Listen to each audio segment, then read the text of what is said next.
Anger is temporary madness. When heat rises, my mind shrinks. Powerful? It feels that way. Wise? Almost never. I've learned a simple rule. Breathe, then speak. 10 slow breaths. In through the nose, out through the mouth. Count them. 1, 2. Let the body soften. Anger wants speed. Wisdom wants time. Words thrown in anger outlive the feeling that forged them.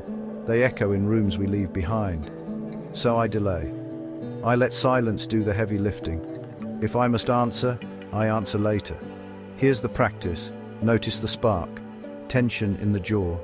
Heat in the chest. Name it. Anger. Not me, just anger. Breathe 10 times. If the fire still burns, buy more time. I'll get back to you. Let me think on that. Time restores reason. Perspective returns like a shoreline after a storm. What felt like a battlefield becomes a map. And when I finally speak, I aim for 3 things. Clarity over victory, curiosity over certainty, consequences over the thrill of being right. Most problems don't need a hammer. They need a hinge.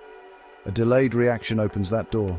Remember, anger shouts, "Now!" I answer, "Later."